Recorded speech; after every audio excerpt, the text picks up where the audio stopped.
I believe this is the first time we are playing, and 28 was the magic number, and my opponent is the one who guessed it. Let's try the Sicilian. Why not? And let's go with this. Most times I would play the Sveshnikov, but I've been going into this stuff recently. And this is, if you want to be more aggressive as black, you block with the knight on d7. I'm not so familiar with that, so I'm going to go with this one. And recapture with my queen. My knight's ideal placement is here. And I want to make sure I'm in a position to meet d4 with establishing a pawn on d5. So how can I make that happen? I think this is an okay start. Knight f6, if pawn push I take, knight recaptures, I sidestep that. And maybe that is a little bit annoying.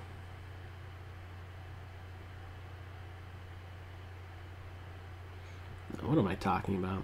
What am I talking about? This hang on a second. I could do this first. What was I talking about? If this move is played, I want to make sure I could establish a pawn on d5. That's if white goes forward with a c3, d4 plan. If white is saying, you know what, I'm not going to allow any imbalance in the center, then if white says I'm not going to allow an imbalance in the center and play c3, d4 ideas, then I want to make sure I could establish a pawn on d5 and stop those white pawns from rolling me over. But we're not having that. d3 is a much tamer approach. And I think I want to go with kingside fianchetto. Yeah, this diagonal looks quite appealing. Let's go for that. So, how will white open up the position is a question that I have. Because if it's not d4, is it going to come in the form of f4? Is it going to come in the form of e5? Where will there be an exchange of pawns is my number one question. It's going to be quite difficult, I could tell you this. It's going to be quite difficult to get an e5 and d4 since I have both bishop, 2 pawns, and knight focused on that. Now, if I play my knight out here, there is an opportunity for this advance. But I'm not afraid of that.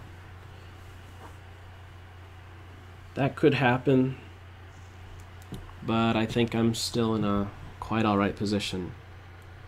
I guess there was maybe some fear of a knight coming here. This seems a little bit awkward and to be a waste of time, the h3 move. I could see it if maybe you're fearful of a bishop g4 move, but I can't wrap my head around why h3 is played.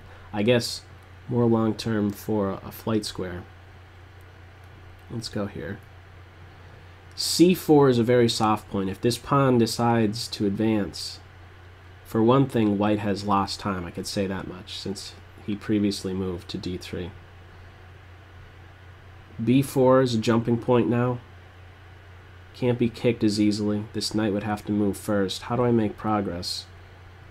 Get all my pieces working? He's not doing anything just yet. You know what I want to do?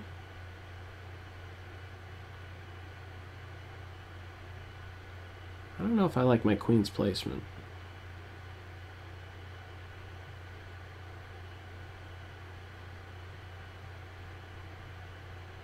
I don't know what kind of a plan I should go forward with. Knight here, takes, these doubled pawns. No, I don't know if I want to do that. Let's go here. I'm not sure why. Oh man, I don't know why queen here. I guess no, it wasn't really to play here. I don't know why I did that move. I don't know why. I guess oh okay, e5. It stops white from going forward with this. No, that wasn't even a threat with my queen on d7. Oh, okay, knight here. This was my thought. I knew I had a reason. I was just having trouble recalling it. Knight d7. I wanted to vacate this square for the knight so he could jump around a little bit. I want to exchange off another pair of pieces, another pair of minor pieces. So knight d7 to e5. Okay, their knight's running away. Where's he going? Let's throw my knight in the center. Those two knights were counterparts. So when one of them moves, one of the things I look into almost immediately is, can I move my other one and do something exciting? And I could jump in the center right now. This knight move here would have been interesting.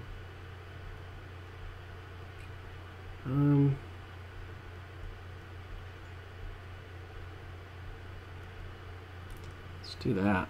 I'm fearful of this knight move, actually. It might be quite good. Or no, you know what? Probably not. I think I have a good response in the center. Knight here I take, pawn takes. Although this file is open up, I have this d5 break, and my pieces come to life. My knight, in particular, hitting the bishop and this guy. Oh, but what do I do if bishop takes, pawn takes, knight here? I think I would have been losing a pawn with that variation. Let's go forward with this.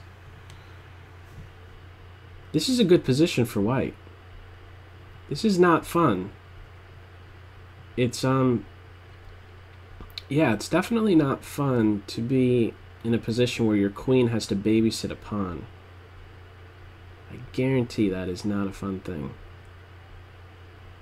He's maybe accessible though. Queen d7 to b4, how do you defend this? The knight has to go here. We're about even on time. And I'm not happy with how I played this position. With this tame approach by white, d3 and e4, it seemed like I should have been doing something different. I guess he's going to fall. I guess he's just a dead duck. So if he's going to fall, I'm going to get him in return. Yeah, I better take him. So there goes the a-pawn. Their rooks are still very active. Take that, I work myself into a pin. My queen runs the risk of maybe getting trapped one day. Rook here, knight here, exploiting the pin. No, she could move along the 6th rank. These rooks are way too active. Way too active. Maybe I could trade a bunch. Rook here. Chop, chop, chop, chop. I think that's good. I need to get rid of... No, no, no, no. Rook here, knight here is played.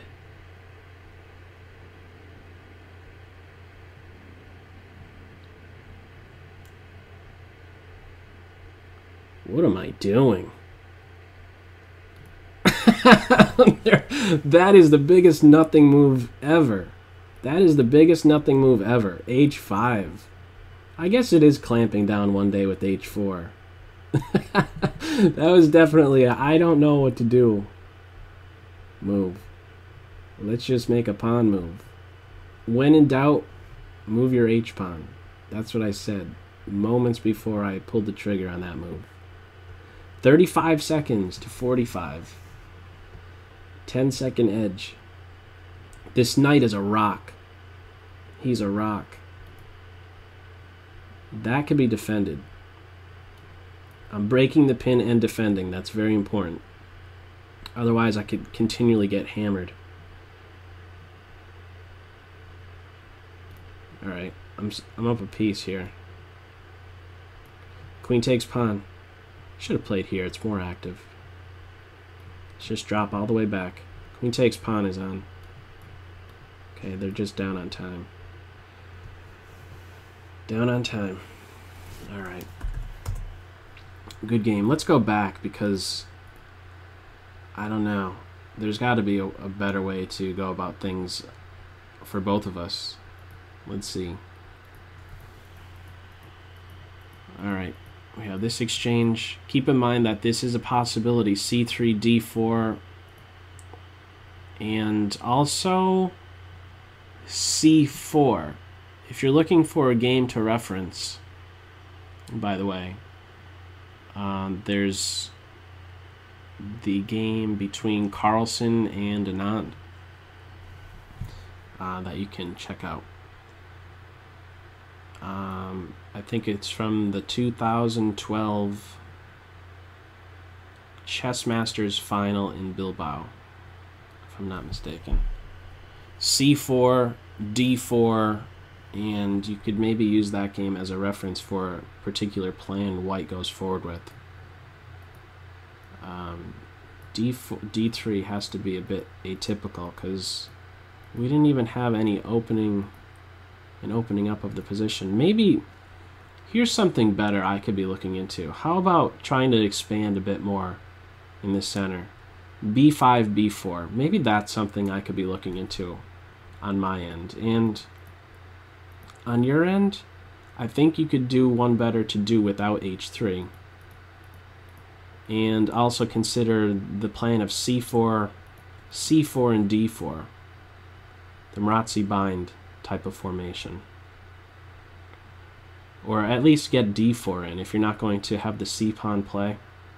Get this D4 break in. However, I don't believe that black has any problems if you just have this pawn still on its home square on C2. So I think having him contribute. Your pawns on light squares would be coordinated well with your remaining dark squared bishop. So you could look into that. C4, D4, C3, D4, or at the very least D4. That's the recurring move. Turns out that your knight becomes very strong, and I think what's better than knight b5 is to take my knight, and after I recapture to play here, and I'm losing a pawn. Although maybe there's some tactic. Bishop takes knight, pawn takes, knight b5, queen b7, and if knight takes here... No, knight takes met by rook takes. Then maybe there's a fork or something. I don't know. It gets messy, but this is certainly a variation to consider. To take the knight first and then jump into b5 with the fork on queen and two pawns. We didn't really get there, did we? Nope. But your knight, let me go back actually, your knight turned out to be fantastic, dropping into b5. You had a really strong light square grip. And I didn't have any light square control. All my pawns are on dark squares. I wonder if I could have been considering something like e6 and d5 at this point to make sure that this knight will be removed from c4. Maybe I was too quick to play d5 because now your knight is there to stay. And he's a monster. Way too annoying. Anyhow. Alright, good game, Lewis 691.